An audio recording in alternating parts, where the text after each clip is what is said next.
কিন্তু আমি ঠিক কৰিব লাগিব যে যোৱাবাৰ আমি লোকসভা নিৰ্বাচনত কোনো ভবা নাছিলোঁ যে কেৱল অসমৰ ভিতৰতে নহয়, কেৱল ভাৰতৰ ভিতৰতে নহয়, পৃথিৱীৰ ভিতৰত আমি ৰেকৰ্ড সংখ্যক ভোট পাম। ৰোজা আছিল, ব্ৰত আছিল, লগন আছিল। ৰোজা মাহত আমাৰ বিভিন্ন ধৰণৰ ইবাদত বন্দগী থাকে, সেই সময়ত বিভিন্ন পূজা আছিল। তাৰ মাজত আমি ইমান সুন্দৰকৈ আমি নিৰ্বাচনটো চলাইছিলোঁ। ব্লক কংগ্ৰেছ, মণ্ডল কংগ্ৰেছ, ইয়ুথ কংগ্ৰেছ, NSUI, মহিলা কংগ্ৰেছ, সেৱা দল, AUDFে আমাৰ লগত তৰকিব নোৱাৰিলে। হেলিকপ্টাৰ দিয়ে হওক, চৰ অঞ্চলত মটৰচাইকেল দিয়ে হওক, খোজকাঢ়িয়ে হওক, নাৱে দিয়ে হওক, এনেধৰণৰ আমি পৰিকল্পনা কৰি প্ৰত্যেকটো ব্লক কংগ্ৰেছৰ সহযোগত, আপোনালোকৰ সহযোগত, এই নেতাসকলৰ সহযোগত আমি প্ৰচাৰ কৰিলোঁ। BJP, AGP, UDFে তৰকিবই নোৱাৰিলে। ঠিক একেদৰে আমি এইবাৰ ভাবিছোঁ যে আমি পঞ্চায়ত নিৰ্বাচনটো তেনেকৈ আমি কৰিব লাগিব। এইকাৰণে তেনেকৈ কৰিব হ'লে কেনেধৰণৰ ৰণকৌশল কৰিম, কেনেকৈ আমি মণ্ডল কংগ্ৰেছসমূহে কাম কৰিম, এই কথাটো একেবাৰে আমাৰ নিজৰ মাজত পাতি লোৱাটো ভাল। আমি এতিয়াও ৰাইজৰ মাজত অলপ অলপ গৈছোঁ যদিও আনুষ্ঠানিকভাৱে দুখন সভাহে আমাৰ ইয়াত বোধহয় অসমতে খুব কমকৈ সভা হৈছে। তাৰ মাজত আজি আমাৰ দুখন সভা হৈছে, খুব ডাঙৰ সভা হৈছে। সেই সভাখিনিৰ যোগেদি আমি গম পাইছোঁ যে মানুহ এতিয়া কংগ্ৰেছমুখী হৈ আছে। অকল যে এটা সম্প্ৰদায়ৰ মানুহ হৈ আছে তেনেকুৱা নহয়। জনজাতি মানুহসকল উজনি অসমত ক্ষুব্ধ হৈ আছে বিজেপিৰ ওপৰত। কাৰণ নিৰ্বাচনৰ সময়ত ইয়াৰ 5 বছৰ আগত কৈছিল যে 6টা জনগোষ্ঠীক জনজাতিকৰণ কৰিব। কিমান দিনৰ ভিতৰত কৰিম বিজেপিয়ে সেইটোও কৈ দিছিল যে 100 দিনৰ ভিতৰত কৰিব। কিন্তু এদিন দুদিন গৈ, এবছৰ দুবছৰ গৈ, আজি 10 বছৰ হ'ল তেওঁলোকে জনজাতি নকৰিল। সেই লোকসকল ক্ষুব্ধ হৈ আছে। চাহ জনজাতিৰ লোকসকলে যি ধৰণেৰে মন্ত্ৰী MLA আগত পাব লাগিছিল সেই ধৰণৰ প্ৰতিনিধি তেওঁলোকে পোৱা নাই। তাৰোপৰি যোৱা নিৰ্বাচন বিধানসভা সময়ত কৈছিল যে কংগ্ৰেছে আপোনালোকক দিন হাজিৰাটো কমাই দিছিল, আমাক ভোট দিয়ক। বিজেপিয়ে কৈছিল যে আমি দৈনিক 351 টকাকৈ দিম। আজিৰ তাৰিখত আমাৰ ঘৰত কাম কৰা মানুহ 500 টকাৰ তলত নকৰে, 3বাৰকৈ খাব দিব লাগে। কিন্তু এই ঠিকাদাৰৰ মানুহখিনিক 351 টকা দিম বুলি কৈ আজিলৈকে নিদিলে।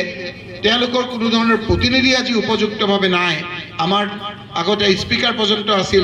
ঠিকাদাৰৰ মানুহখিনিৰ মনটো ক্ষুব্ধ। তৃতীয়তে হ'ল বঙালী হিন্দু মানুহখিনি ইমান হিয়া উজৰাই ভোট দিলে আপোনাৰ বিজেপিক।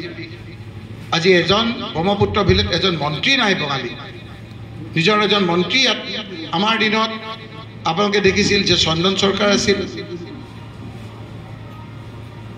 ডক্টৰ অৰ্ধেন্দু কুমাৰ দে আছিল, গৌতম ৰয় আছিল, গিৰীন্দ্ৰ মল্লিক আছিল।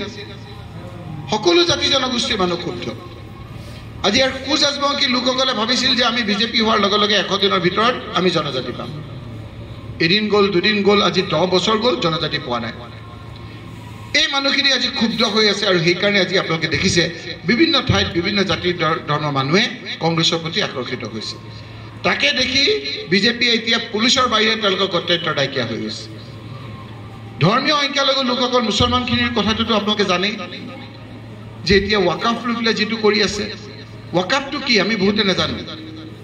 ৱাকাফত কোনো হিন্দু মুছলমানৰ কথা নাই। ৱাকাফ একান্ত মুছলিম ধৰ্মীয় লোকসকলৰ এইটো ধৰ্মীয় কথা বতৰা। মোৰ আজি সম্পত্তি আছে, কোনো ডিছপুট নাই, তাত আৰু কাৰো আপোনাৰ অংশীদাৰ নাই, মই আল্লাহৰ হস্তে সেইটো দান কৰিছোঁ। আল্লাহৰ হস্তে দান কৰা সেই ৱাকাফটোত চৰকাৰৰ কি কাম থাকিব পাৰে, অন্য লোকৰ কি কাম থাকিব পাৰে? জোৰ জবৰদস্তি চৰকাৰে হিন্দু মুছলমান কৰিবলৈ খুজি আছে। আচলতে আমাৰ হিন্দু মানুহখিনিও বুজিছে, মুছলমান মানুহখিনিও বুজিছে। এইটো ক্ষেত্ৰত কোনো হিন্দু মুছলমানৰ কথা নাই। চৰকাৰে এতিয়া, মই আজি ধুবুৰীত আৰু এটা কথা কৈছোঁ, চৰকাৰে বহু ধনী মানুহৰ সম্পত্তি বচাবৰ কাৰণেও আজি এনেধৰণৰ এই আইন কৰিছে।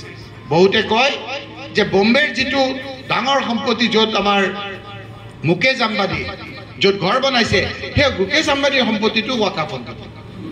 মুকেশ আম্বানীক বচাবৰ কাৰণে আৰু বাকী আপোনাৰ এই ডিছপুটবিলাকৰ মাটিটো আদানীক দিবৰ কাৰণে, এইটো আদানী আৰু আম্বানীৰ সহায় কৰিবৰ কাৰণে এই ৱাকাফৰ এই গোটেই সংশোধনটো কৰা বুলি বহুতে ভাবে।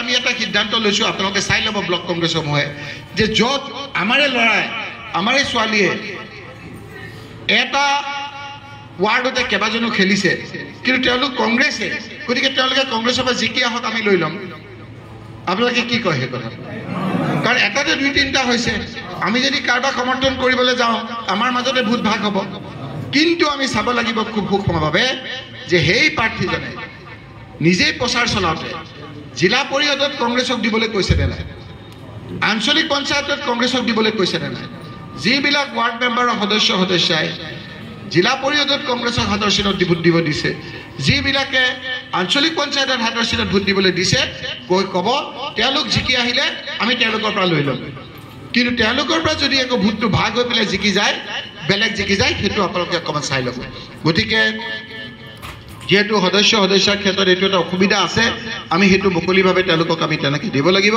আৰু জিলা পৰিষদ আৰু আঞ্চলিক পঞ্চায়ত আমি ইয়াত আমাৰ প্ৰাৰ্থীসকলক আমি দুৰ্বাৰ গতিৰে আমি জিকাব লাগিব আমি ষ্ট্ৰেটেজি কৰিম আকৌ আহিম আজিৰ তাৰিখৰ পৰা নিজৰ জেগাত যাব ধুবুৰী টাউনত যিহেতু ইলেকশ্যন নাই গতিকে ইলেকশ্যনত এইকেইদিন আপোনালোকে ইয়াত ইমান আহিব নালাগে গতিকে আপোনালোকে গোটেইখিনি ইয়াৰ পৰা জিকিব বুলি মই আশা কৰিছোঁ গোটেইখিনি নিজিকিব জানো আপোনাক কওকচোন হাতখন ডাঙৰকচোন কোনে কোনে আপোনাৰ কৈছে ক'ত হাৰিব অকণমান হাতখন ডাঙৰকচোন